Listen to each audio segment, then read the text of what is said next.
Smile.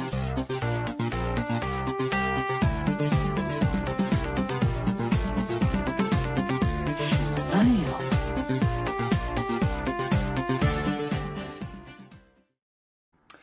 Hello, everyone, and welcome. It is episode 353 of Comic Book Queers. Hello, I am your host, Evil Jeff, and with us, as always, is the fabulous Brett. You can count on me. I'm with you always. Do you miss me? Do you I- miss being of around course- me? I know I do miss you. I miss you. I liked having you here, and now we're separated once again. Yes. New York was like such a fever dream. And it's so weird. My other friend who moved to DC and is friends with Homo Superior now, like he does improv with them. He, for his birthday, he went to New York and went to see Oh Mary and Death Becomes Her. So basically... It's what the gays do. He's copying me, kind of. Yeah. When every gay to visit New York. Yes. But yes, I'm still dreaming of New York. I miss it so. Just in time for autumn, too. You can come back, experience every season. Yes, and I just got a new person put on my team, my improv team at the theater I'm at, and she's from New York. And I'm like, I was just at New York. Where from New York? I know everything. And she's like, oh, I'm from the Bronx. I'm like, oh, I don't know anything about the Bronx. Sorry. Oh, wow. She's from the best part. I was like, I'm tainted by the Bronx because of J-Lo. J-Lo has ruined the Bronx for me. You know, she grew up in the Bronx. She was just like a ragtag, like messed up hair, just like, girl from the Bronx. And then, she made it. Have you seen those videos of her? From the documentary? Yeah. Have you seen those? Yeah. You could just feel the collective eye roll when she starts going into, when I was a girl and But the best is when she went to her old house and she was like, I used to live here. And this guy's like, okay. Get off he my doesn't even know lawn. who she is. And then the one thing where she was like, ham and cheese with the orange drink. If you know, you know. And then I asked her, I was like, is that a thing in the Bronx? And she's like, no. No. Oh, J-Lo. Oh, J-Lo. J-Lo will not be featured in today's episode, unfortunately. But we will be talking about TV and comics. Yes. All right, gun to your head. If J-Lo had to be in an X-Men character in an upcoming movie, who would you be okay with her playing? Dupe. No! Oh my God, that's insane. Oh my Dupe? God. Yes. Or Warren Worthington. Work. She'd be a great Warren Worthington, don't you think? No, she has no business. A Richie Rich who's out of touch with reality. Yeah, exactly. What Who's filled with would an you cast her apocalypse as? seed. What would I cast her as? Don't say that about Ben Affleck. I would cast her as the girl who can get paper thin with the rainbow Tommy. hair. Yeah, Tommy. Who gets shot up in the She gets her head Morlock blown. massacre. Yeah, poor girl. I'll just have her murdered immediately. You know what? I'm so glad you brought up Tommy because we're going to talk about Psylocke number 10 in a little bit, and it seems that that's going to be the end of the issue. And I don't know. It is. That's the end keeps of the eating. series. End of the series. Something keeps eating away at me. But okay. Okay. But we've got a few TV things. Well, one TV thing in particular that we want to talk about. Do we have any hot topics, or are we going straight into it? We're going straight into the content. I love it. No highlights, no news items, no bits. We're going straight into it. Just J-Lo and now... Just now J-Lo TV. and now Peacemaker. Let's go. What you watching? Is it me naked? No? Oh, fine. All right, hopefully that Wow. played okay. And now we are here in our TV segment. What do we do? Yes. Oh, we should probably show a graphic. That's what we do. What are we talking about? Did we watch something? Did something We come did. up? That We had did. to I already watch? spoiled it. It's Peacemaker Season 2. You and I are so happy that one of our favorite comic book shows of all time is back. Yes, it's great. It has another dancing intro. It's giving A you new one, everything. a different one, a different Yeah, song. new one. And did you hear that James Gunn said it was a lot harder to film this time because they've got more bad dancers? So the new additions to the cast are all terrible dancers. And he named names. Oh, Frank who did he Grillo. name? Frank Grillo, terrible dancer. Tim Wait. Meadows, not easy to work with. Oh, Tim Meadows. Oh no! Wait, is Frank Yeah. Grillo? He's what's his Rick nuts? Flag Sr. Rick Flag Sr. You know, he was Crossbones from Winter Soldier. I do wish they gave him the gray hair from the cartoon. Doesn't that bother you? Okay, so so he's playing Rick Flag Sr. The thing we love about Peacemaker is that Pacemaker. it's that it keeps your heart going. It's a continuation of the James Gunniverse DCU proper, the new DCU, the new 52 DCU, EU, cinematic version, is Yes. continuing in Peacemaker from Superman, and so it's a little bigger, more purpose. It's got more heavy lift, more pressure. Well, I mean, I don't know if you have a slide of it, but I don't. they've literally changed. They How retconned about that? the finale? They retconned the finale. So in Peacemaker Season 1, after he saves the world, he's met by the Snyder Justice League, your Jason Momoas, your Ezra Millers. Now, they've revised it so that after he saves the world, he's met not by the Justice League, but the Justice Gang in the form of Yes. Hawkgirl and Guy Gardner from Superman. Yeah, I think that's amazing. What a smart move.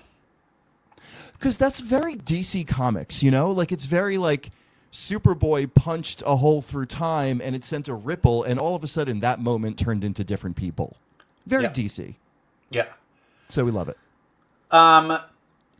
Yeah, and so everyone's after this whole they saved the world, but everyone's life is just garbage. After that, they're purposeless.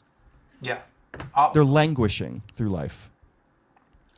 Yeah, John Cena, he's still depressed, wandering through life. He wants to be a hero, but nobody wants him. Amelia Harcourt, they don't know, they don't want her at where was she? What was her division called that they were at? I think she was NSA, and she was assigned to work with Argus. But basically what happened is after the events of Season 1, Amanda Waller has blacklisted her from all, so she can't get a job anywhere. Yeah, and Amanda Waller's daughter, Adebayo. She also is her wife left her. She's just trying going to through work a lesbian as a PI. divorce. Yeah, and it seems like John Economos is the only one that's still working, but he's still is working, loyal but to all of them. Yeah, he's working. He's still at Argus. However, he has a new boss in the form of Rick Flag Sr. And if we remember the events at the end of James Gunn's The Suicide Squad, which I feel like is kind of a preamble to the DC universe as it stands now, Peacemaker killed Rick Flag Jr. So Rick Flag Sr. in the form of Joel Kinnaman, who's a very hot man, Rick Flag Sr. in the form of Frank Grillo, who we wish had gray hair, so he would match his character look from the animated series. Also, Creature he doesn't Commandos. look old enough to be his dad. He doesn't look old enough to be Kinnaman's dad. Yeah. So that's an ish. But he's obsessed with maybe getting revenge on Peacemaker. Yes. So he has Economos monitoring and reporting back on Peacemaker. But they know Economos is friends with Peacemaker, so they assign someone to watch Economos watch Peacemaker, and that is Tim Meadows, who, tonally, is an incredible addition to the show. So inappropriate. He's disgusting. He's so, just dirty. It's kind of, but he's kind of what you would assume, douchebag, fuckboy type of stuff, but he's so, prim and proper. And so he's saying but then he these lines unleashes these things. Oh, well, when I had my dick sucked, and you're like, wait, what? To someone like Economos, who's just uncomfortable in general, Yeah. just more uncomfortable talking to this douchebag. And then there's Vigilante, a word I can never say right. Adrian, what's his name? Who am I asking? You don't know. No, I have the thing Adrian. up here of all the characters. Vigilante. Why is he not listed? Where is he on here? Anyway, he seems to be one that's not. I mean, he's kind of too stupid to have an existential crisis like the rest of the characters. He's fine. I think he's totally fine. He's fine. He's in the same old. Yeah, exactly. I mean, he is though missing out on his friendship with Peacemaker. Like it's definitely a one-sided friendship. Adrian wishes they were better friends than Peacemaker does. Exactly. But that being said, Freddie Stroma is so hot. I can't handle his hotness. Like, it's out of control. Do you want to see the next slide? I think I know what it is. There we Are go. you kidding me? Him and the tighty whities soaked in beer. Him and his tighty whities. Like, you pretty much see the outline of his dick. Yeah, and his body is insane. But his face is gorgeous, so cute. He's cute, gorgeous, beautiful, and what his mouth does when he like smiles and makes funny faces, like I want him to swallow me. And I'm not even into like blondish type white dudes. I am. And so the fact that he's crossed over and had me lusting for him, he's so fucking and hot. he's hilarious too, which just adds to the hotness. That his comic delivery and his comic timing is just so on point. He's so funny. Mm-hmm. And I'm so glad he's part of the show. I'm so glad the show is back. So just to talk about the tighty whitey scene, though, for a second in episode 2. Yes. It comes out of nowhere. It's literally as if James Gunn just knew that we needed to see this man's body. Mm-hmm. It's a non sequitur. They just cut to it all of a sudden at their little social gathering with all the main characters, which is always a lovely moment in a TV show, by the way. When all the main characters decide to get together and drink. Thank you. Just cut to him all of a sudden being doused in beer in nothing but his skivvies. I do want to... How good is your memory of the previous season? Test me. I'm trying to remember exactly what... I have 2 questions. One was, what exactly did Peacemaker and Hardcore do? Did they fuck or did they just kiss? I'm not sure. I can't remember. It was like on a boat. And then was it did he have like a threesome? Was it something where they woke up the next day and then you didn't see what happened? I'm not sure. I know they refer to a hookup in this show. I couldn't remember. My brain went to something happened off camera. Something happened in between the seasons. Like maybe they fucked. But I feel like we saw something because they did have like some sort of moment. And then my next question is, what bisexual things were happening with John Cena in the first season? There were some things. There were some flowered references, but I can't remember specifically. He didn't. Somewhere in my head, and maybe it's just wishful thinking. I'm like, has he had a threesome with Vigilante? Has he? I feel like they have not. Okay, they have not. We have to go back and explore the sexual history of Peacemaker season 1.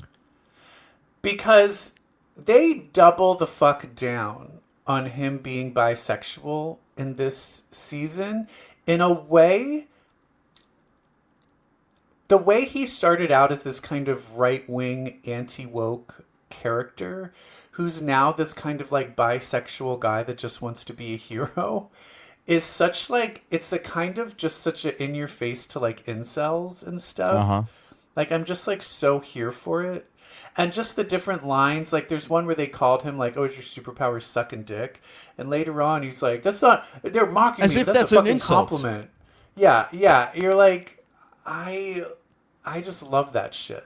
And then he's like having sex with men and women in a full bisexual orgy.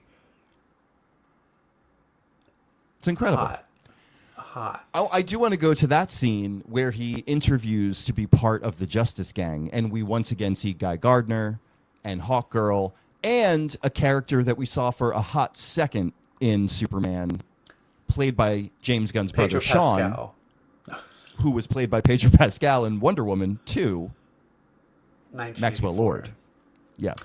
Maxwell Lord, famously Wonder Woman villain, but here in James Gunn's universe, kind of not giving supervillain, more giving Elon Musk. Yeah, I mean, there's potential for him to turn into one. Sure, but that's not But the vibe I'm getting. yeah, well, who knows? The real villain all along was Gal Gadot. It turns out it was Gal Gadot, who is no longer invited to any Hollywood parties. Did you hear about that? She got banned. Yeah, from wait, the she was Venice banned Film from. Festival. Yes.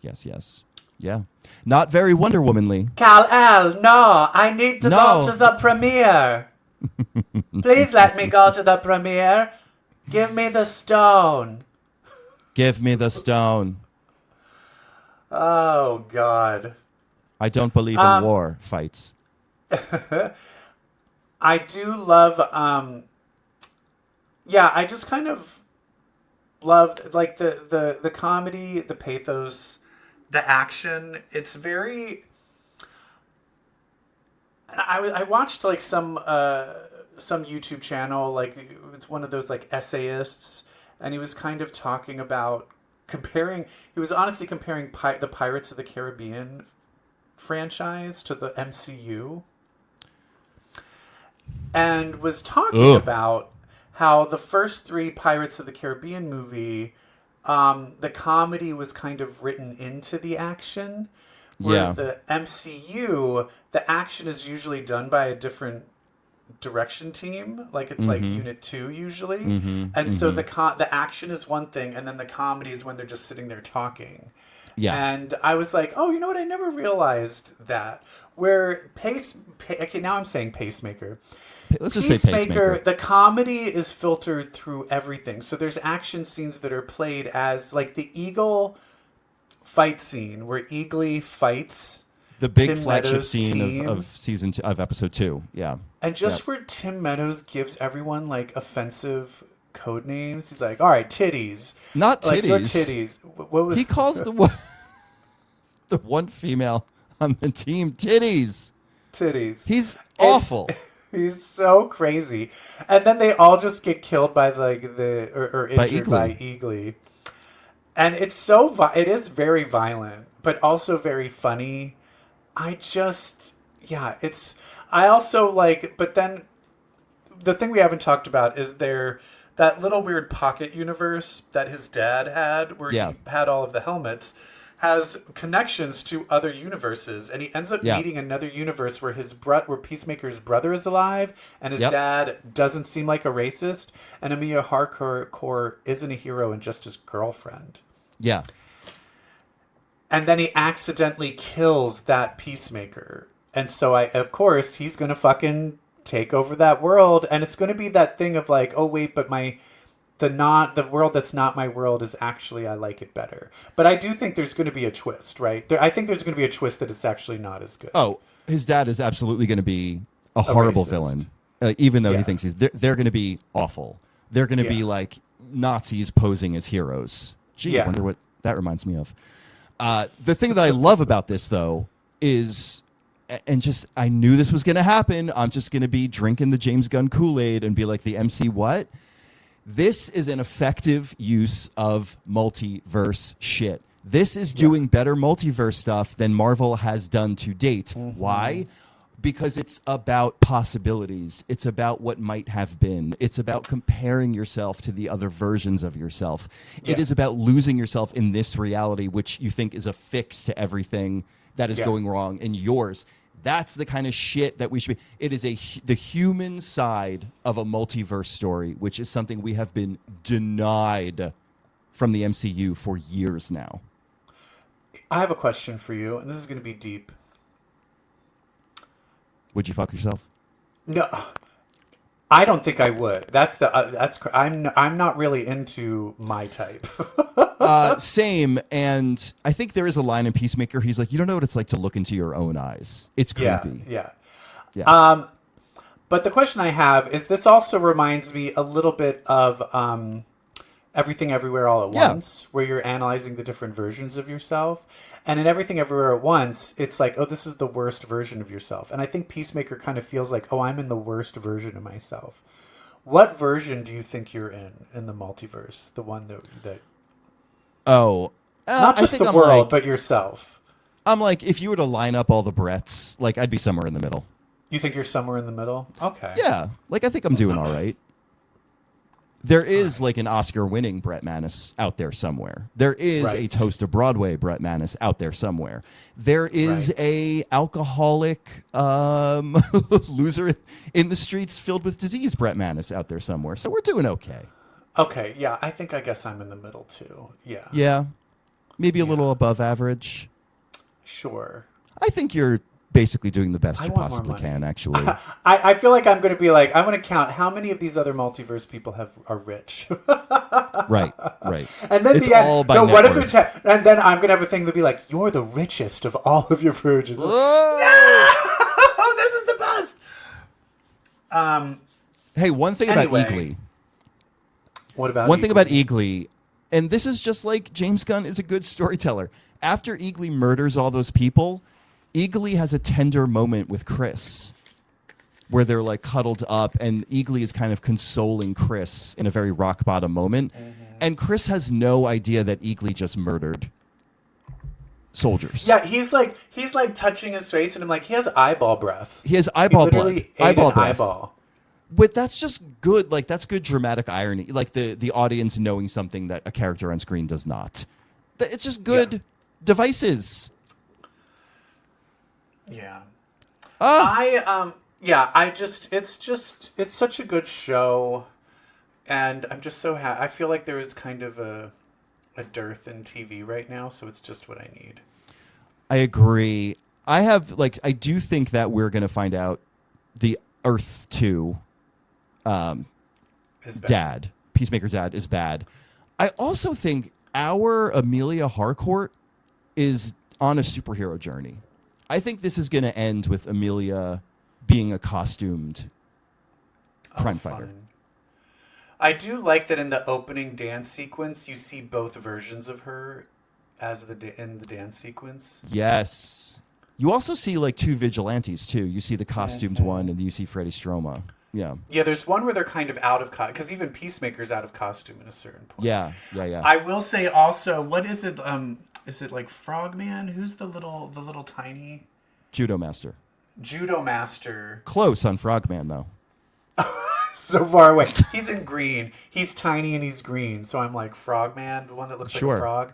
I loved him, so I'm glad that he was in that opening credits because I want him to come. Oh yeah, he'll make a fight. big comeback. He's hilarious. He's such a cunt. But it's funny that you say Frogman because one of the actors in Peacemaker who plays one of the agents on Tim Meadows' team actually played Leapfrog in She-Hulk. Right. So there you go. Is Leapfrog chased? Isn't that Chase from The Runaways? No. No, Leapfrog was their Leapfrog is that like was some their stupid spaceship. The supervillain. spaceship that they drove. Oh, gotcha. Yeah. Actually, we don't talk about it, but the Runaways comic is pretty good. There's a Runaways comic right now? Yeah. Oh, you're not reading it? No. With Rainbow Rowell's writing it again. Still? He wrote the last one. Yeah. It's all about Doom because it's the Doom, Doom? world, and then Doom is going to kidnap the Doombot. Oh god. Oh. But Chase comes back because Chase kind of like went out of time, and he comes back and kind of it's like them all kind of dealing with shit. It's Okay. fun. I like it. Check it out. Anyway, Peacemaker, love it. It's great. Peacemaker, love it. It's We love it. fantastic. Peacemaker we love because it reminds us of the comics we love. So I think we're going to talk about some non-X-Men comics Oh shit! right now. So I got to cue the right music. I hope this is it. Reading Rainbow.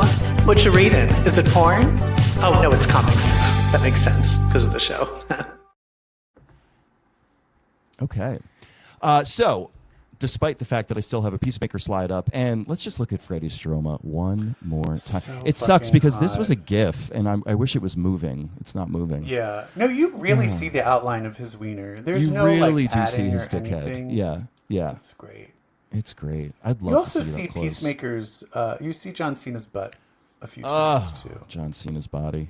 God, I could write a paper on it. Okay, we are here to talk about Marvel Comics, namely a comic that honestly I have not enjoyed this much in a long time. Honestly, thank you so much, Jonathan Hickman, for Imperial. Oh, I am gagged at the twists, at the reveals, at the drama.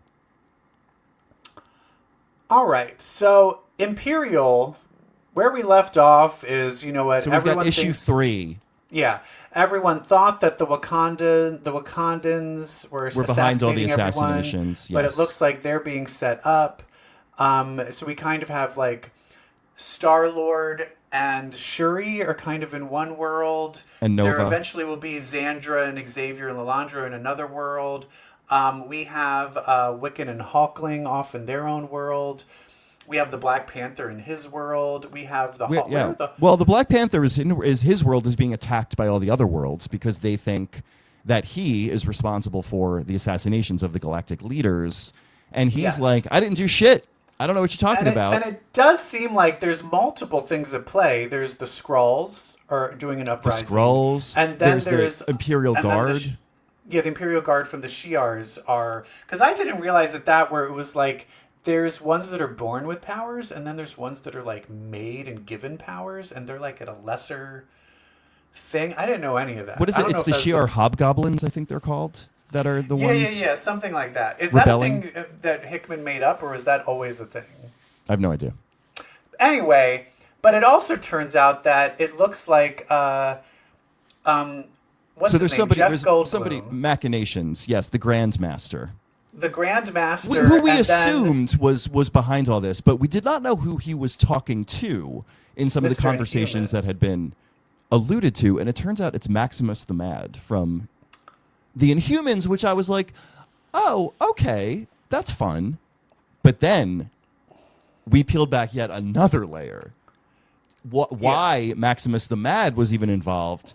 And this before we get to that, let's explain kind of what happens. It turns out that the Grandmaster and him, they are setting all of this up over months just to like fuck. Like Grandmaster's like, yeah, let's fuck with it, and so they're kind of whispering in everybody's ears to make all of this happen.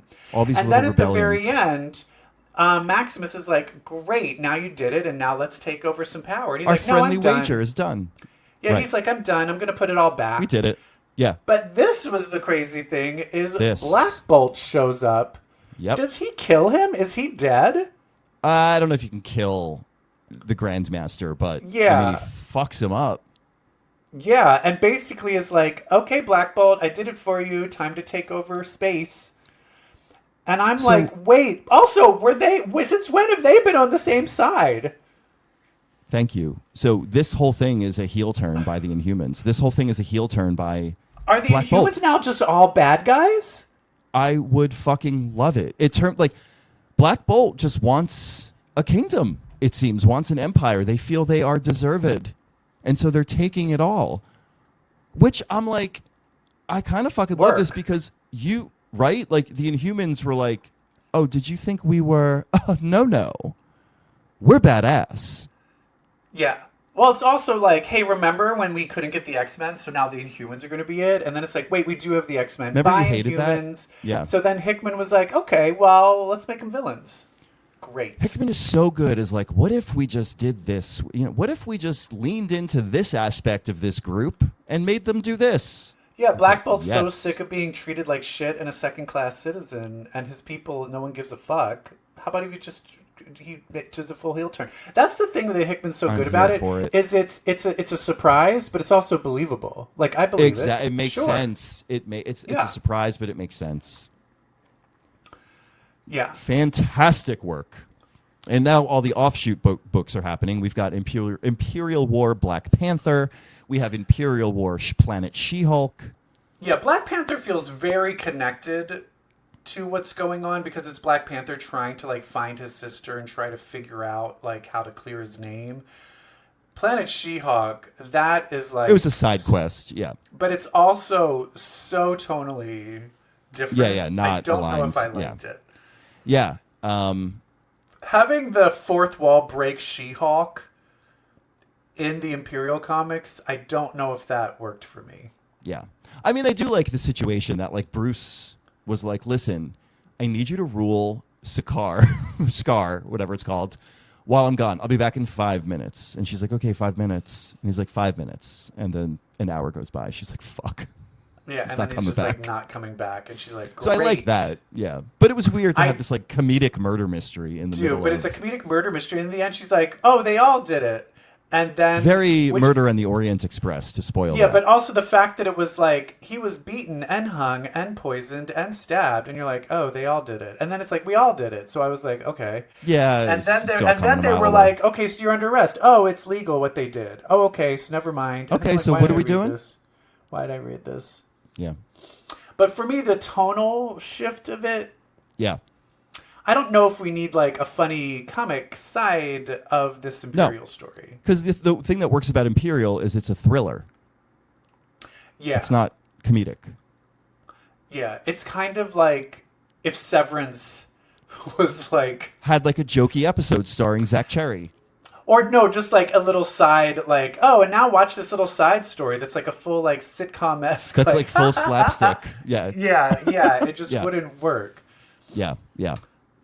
But overall, that aside, overall, Imperial's really, really good. Just It's really, good. I also really feel good. it would be a really good place for people to start reading Marvel again. yeah, it's Because the best it really of Marvel. does a It really good is. idea. It really brings in like all of these huge characters and kind of explains what's going on with all of them. The other thing it's going to do is reunite the Young Avengers. It's going to reunite Billy and Teddy after very long with the rest of the team, it seems, because they're stranded in space, left for dead, don't know what they're going to do, how they're going to survive.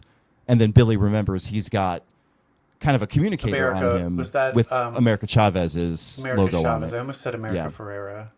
Yeah, Which I kind well, of wish that would. What did that you would be imagine if he amazing. did it? But then America Ferrera showed up instead of America Chavez. and she gave that monologue from Barbie. But who? That's the thing is that's her. But who? I also want. I need some more Speed.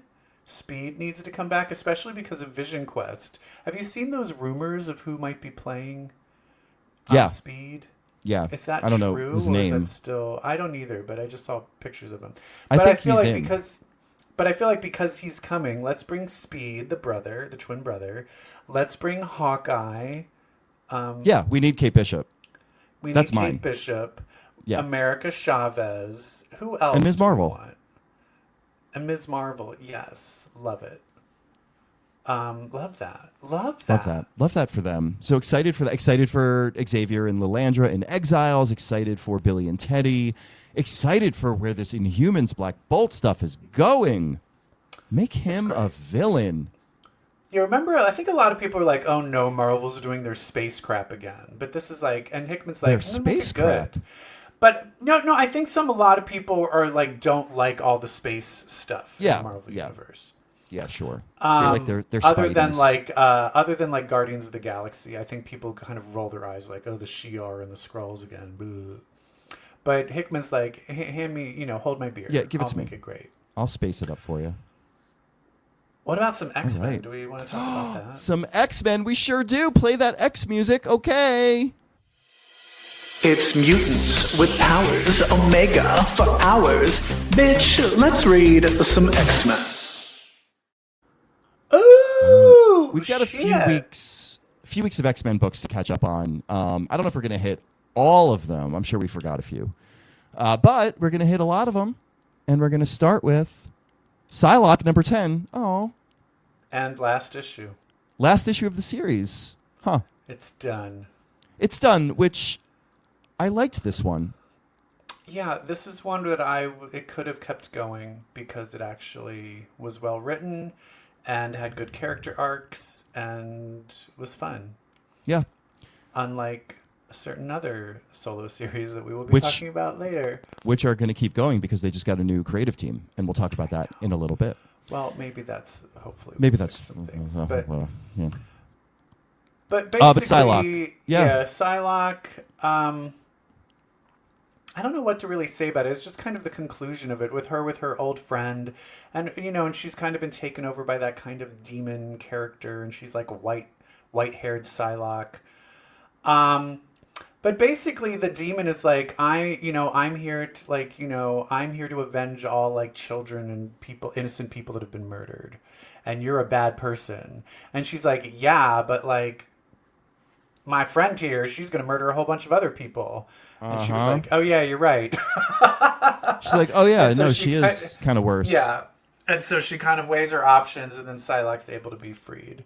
Yay. And it ends with a very typical, like, I finally have learned to be confident in myself. Like, okay, good for you, Psylocke. Yeah, I do still, and I've said this many a time before, I do wish they address more. They really are pretending that Grey Crow did not murder. This is what we're talking. This is what I alluded to earlier.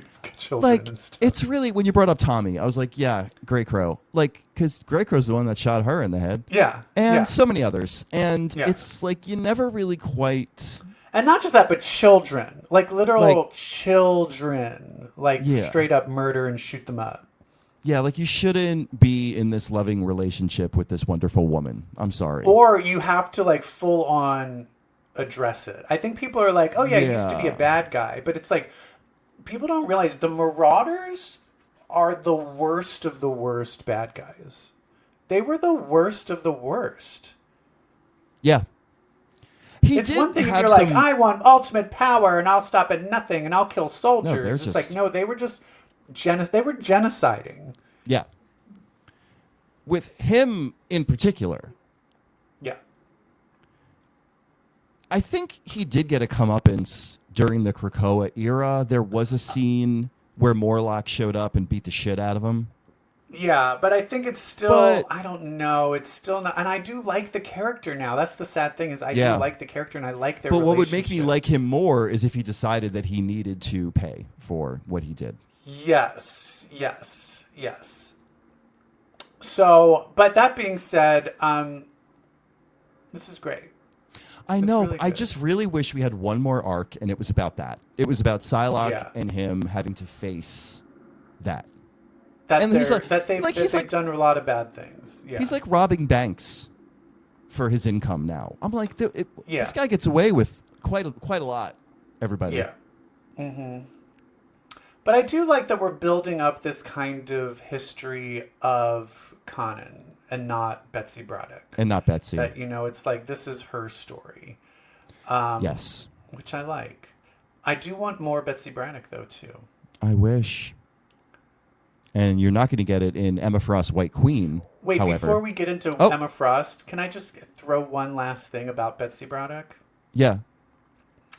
I think she needs to have... the title of Captain Britain taken away from her. I think that needs to be a story. I think it needs to go back to her brother, Brian. And I think it's preventing her from growing as a character because it's just the mantle of Captain Britain is now just overwhelming everything about her. I want to have her just go back to being a psychic. Because that's the other thing is like, we never got to fully see, does she have a psychic knife? Because she has, like, her sword. But I want to see the difference of, like, what's just regular Psylocke Betsy Braddock? What is she like with her powers compared to Conan? Right. Without the Captain Britain crap. So I kind of want to see that. Yeah. All right. Well, we can move on. Now we can the talk lady about of the hour. Emma Frost, White Queen, number 3, continues to... keep me engaged, keep me interested, make me laugh, make me love her.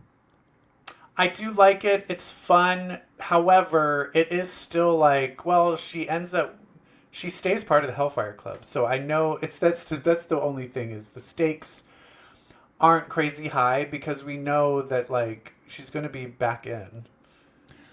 You know what we've never seen though? Like we've never seen Emma try to do good by people before the Trevor Fitzroy incident. We never saw a Hellfire Club Emma with the traits. And I said this about issue 1 of this series. This is what I like. We've never seen Emma Frost, the X-Man, in there under the rubble of the White Queen of the Hellfire Club. in her origin story series, kind of. Yeah, sure. I guess. But that's the origin, but none of that. It was all before. But she wasn't in the Hellfire Club then. Right. So it's just little things like, and I joked about this before we started recording. So this starts with a nightmare she's having, and then she wakes up and Hellfire Club soldiers are trying to kidnap her. Her nightmare is of Storm calling her an evil woman. Well, it's a montage of things, but one of them is Storm looking at her going, "Evil woman." And I just really love that, because I love that Emma is struggling with the fact that this woman who she probably looks up to thinks she's evil. And Emma does not like being called that. Because this is the thing, is Emma doesn't like a lot of women, but when she sees Storm, she's like, yes, girl, yes, Listen, queen. And then she's like, you're evil. And then she's like, yeah, she hates me. Oh, she hates me. I wish she would respect me as much as I respect her. I did say this to you in Marvel Rivals, when they are on the same team, they have a very respectful of one another dialogue. Aurora goes, "Oh, Emma, how many times have we been facing the end of the world together?" And Emma's like, "Countless, darling, countless. But every time we do, we look fabulous." Like, I'm just like, yep, that's their relationship these days. Yeah. But so you know, the dangers of a prequel aside, this one sees Emma kind of escaping from the Hellfire Club. Yeah, it's also fun seeing her not able to use her diamond form, because she is not having diamond powers. She doesn't have the diamond form yet. She does have wonderful adamantium claws. Yeah, some tips. Yeah, that she uses to paralyze big muscle men who are beating her up. So that's good. Yeah. And then she does her fun thing where she's walking around and just putting, you guys are making out. You guys have ants in your pants. Oh, that reminded me of the X-Men Black issue that Leia Williams did, where she's going to get Shaw, walking through. Dance, fight. So good. But they do have, like, and this is one of the things I was talking about with that good Emma in there. She's, on a plane with, like, a little girl, and she comforts the girl and, like, tells the girl how special. She's like, "I'm ugly," and she's like, "Bitch, no, you're not. Oh, and don't drop out of school. Right. Stay in school. Be cool." I'm like, there she is. Yeah. There's Mother. That's another dialogue she has. I just discovered it when Emma's with Sue Storm on a team. They have a little bit of an exchange, and then Sue goes, "Well, from one mother to another, you certainly are a gem." And Emma goes, "Thank you, dear. And while you are a mom, I'm not quite sure you're a mother."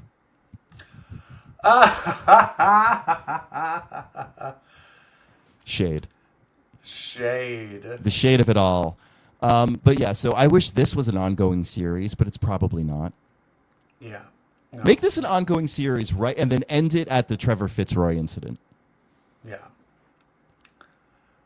All right, what's next? Are we going to cover Emma in Exceptional? We are going to cover Emma in Exceptional, which is a very different Emma Frost than the Emma Frost in the good Emma Frost series. Basically, this ends up being... So it looks like another kid from their high school has the power to make these pocket universes. Yeah, the kid from High School Theater that Bronze has a crush on. Yeah, that Bronze has a crush on?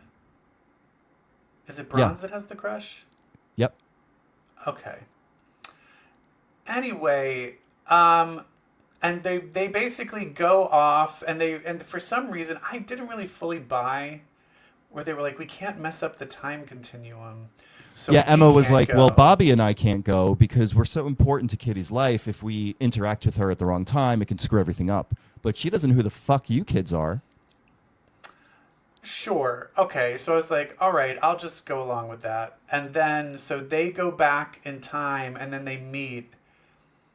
This is before she's, because I guess it's in Chicago. So is this pre-joining the X-Men Kitty that they meet up with? I think so. So that means she's 13. So they meet a 13-year-old Kitty. So I guess that'll be, but then I'm like, the older Kitty is still there somewhere. And they just I think so. The younger Kitty first. I think so. Unless, I don't know. I don't know how, but I think the older Kitty is still running around somewhere. Unless she's. So I think this is just them being like, oh my god, Kitty's so serious and she's like so hard on us, and then they're gonna meet 13-year-old Kitty and be like, oh, she's just like us. And here's the first time I'm excited. It's not even that bad. I don't know why I'm shitting. No, it's not that bad. It's fine. It's fine. But you know what else? I just want it to be about Kitty and Bobby and Emma. I'm sick of these fucking kids. I know. And I want it to be well written. I am excited though, because they're going to meet young 13 spunky little Xavier as a jerk, but she was not there yet. Kitty. Are they also going to meet evil Hellfire Club trying to recruit Kitty Emma? Yes. That's the part I'm excited great. for. That's going to be fun. That's going to be fun. She like showing up in her dominatrix outfit. Bobby. And straight Bobby. Oh, that's fun. Because I think, was he on the Defenders at that time? Champions? Wasn't it Defenders? Both. But I think at this point he's on the Champions of LA. Okay. With Hercules, Black Widow, Ghost Rider. What's the one? Defenders was the one Cloud. who was with Angel. No, Cloud. Defenders, he was with Angel. No, Beast. Cloud. I get them two very confused. All right, what do we got next? Phoenix. Oh, God. Jean. So this is getting new writers? This is getting a new creative team after Age of Apocalypse. Age of Revelation. Good, because this is so bad. It's the same writer as the Planet She-Hulk, by the way. Didn't like that either. Yeah, so Jean accidentally created a simulacrum of her sister. Yeah. When she took on Thanos? Yeah. So now it's like she's basically Elsa from Frozen. Is the sister Olaf? With Olaf. Yeah. It's that plot? I don't know. Yeah. The least interesting way to have the sister come back. Yeah, so then the whole universe is like, she doesn't belong here. You must destroy her. She's not part of the natural order of things. And I don't buy that for a second, because we have Rachel Gray. Like, there's so many people in this timeline that don't belong. I mean, we don't have a being created in a white-hot room because Jean farted. This is our first. Fine, whatever, but who cares? I don't care about any of it. I hate it. And then she's like, oh, am I not real? And then I'm like, I guess not, and I don't care. Like, literally, if she Jean dies, does, if she doesn't die... Jean's like, I'm keeping her. I'm keeping my baby. Because I made up my mind. She's like, keeping my baby. She's like, eternity don't preach. I just because hate then it. eternity, I think, and all those gods like chaos and order and all them, they show up at the end. Some of those are from the GODS comic. See, when I said that she's not part of the natural order of things, that got my brain thinking, that's where these fuckers should be.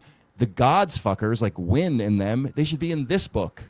Yes, because the Oblivion they character... would make this book interesting.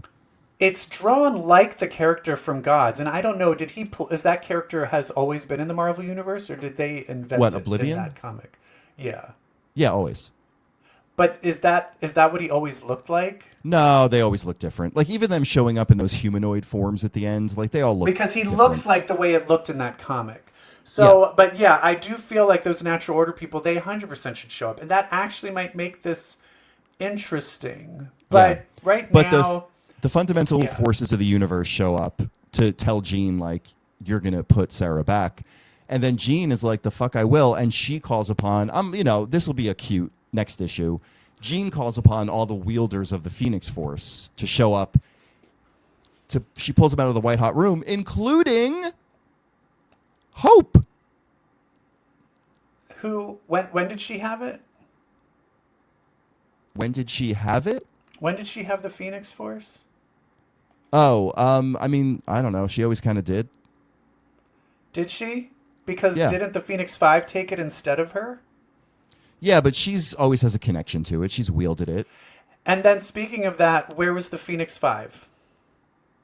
They don't count. They had a fifth of it. Where's Echo? Thank you. I just feel like when I saw who they chose, I was like, why just them? Bring them all. Bring them all. Because if she's because that's not really them. Is that not really them? Is that also just like manifestations? I have no fucking idea. Oh my god. I think it's them. Yeah, I'm kind of just, I don't know. I hate it. I hate this. Well, I hate something even more, and that's X-Men number 21. Why? So this is all about Ileana being like, listen, Scott's not here. I'm in charge. And I say we go fuck up the upstarts. And everyone's like, let's fucking do it. And then they get their asses kicked. Yeah. What? Yeah. You have Quentin Quire and Ileana Rasputin on your team, and you're getting your asses kicked by a guy named Sloth or like or whatever he is, the hairy guy. It's just someone these who things. barfs? Sometimes it's like people's powers What? wax and wane depending on what the plot requires. And You I have hate that. Juggernaut, Quentin Quire, and Ileana, and they got their asses handed to them, and then Juggernaut kills somebody? What? Yeah. Off What is the Trevor rails, my Fitzroy's friends. powers again? He teleports, but doesn't he have to suck life force to do it? Okay, yeah. Okay. I know he like had to kill people, but I couldn't remember the exact. Yeah. But he like teleports like dimension or like, like. But that's the thing is like this character, those upstarts, they should be an exceptional because there's a connection to like Emma Frost. Like it would give way more stakes. Like I don't know. Or there should be in like Matt. Well, Leon's there. Never mind. I always associate the upstarts with like the New Mutants, like when they were becoming X-Force. Yeah. But I mean, this I'm just like, what was the? I think the whole point of this issue is that Jen Animalia finally feels like she can be an X-Man. Good for you, honey. Great. Lizard up, bitch. All this stuff, like all of these crap stories, these could have been Doug Ramsey joining the team and then him slowly turning evil. Because I have a feeling the next issue is just like, we're in Age of Apocalypse, or Age of Revelation, or what is it? Who even remembers it was so long ago? No, what's the The new first one issue, called? Revelation. Oh, it's Revelation. Okay, yeah. I don't know. But I mean, that book came out like a month ago. Fucking shit. Yeah, that's not good. That's how we're ending the episode, friends. Yes. Fuck Okay. you, X-Men. Fuck you. God damn it. But Thank hey, God Imperial for DC. is great. There is good stuff happening. No, Imperial's great. And DC's killing it. I mean, maybe we need to start reading some more DC comics because Jesus Christ, I think we should. I look every Should week. we There's read never Wonder one. Woman? I don't know. They've got all the Absolute titles out now that just started. Like Like Absolute Absolute, Wonder Woman, Absolute. Like she's like lived in hell or something and doesn't have a leg. Oh, is she a lesbian? Where do you get that from? She's from hell and doesn't have a leg. That means she's a lesbian. You know that rule when you lose a every leg, lesbian you I've want to known. lick pussy. Yeah, maybe we'll dive into DC. Maybe this will become a DC show. Maybe we'll have a segment called "Ew, I read a Marvel book." A Marvel comic. No. No, ew, I watched a Marvel show. Oh, we never talked about Eyes of Wakanda. Just really final thought. Like, I think Eyes of Wakanda is wonderful. I think it's just okay. Okay. I saw the first episode. It was fine. Started watching the second episode, and then I was getting a little bored. Okay. It was fine, but it's fine. It's fine. But you know me. I'm an anti-prequel person.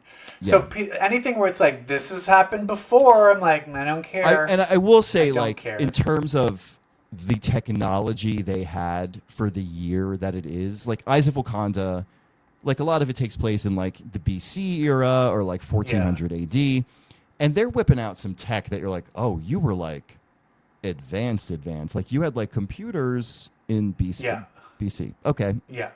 That took me out a little bit. Yeah. But whatever. It's fine. It's better than What If. It's better than What If. The animation style I think is beautiful. The hand painted Disney style, gorgeous. But all right, good. There, positive. Yeah, we did it. We did it. Thank you for listening. Thank you so ramble. much about comics and Peacemaker. What do you like about Peacemaker? Who's your favorite Peacemaker character? Leave it in the chat, in the comments. I mean, Vigilante. I mean, it's Vigilante. Yeah, it's so obvious. If you're gay, you're gonna say Vigilante. It's Vigilante. Yeah. Come on. The way I need him. I would end it all for him. I would burn my whole life down. But pretty much, I say if you're gay and you watch, I mean, but I don't know, but pretty much if you watch, I don't know. Here's the thing. I don't know if you're aware of Yeah, this, yeah. I see where you're going. Yeah. but I hate to break it to you. If Hit me. you watch Peacemaker, Yeah. well, then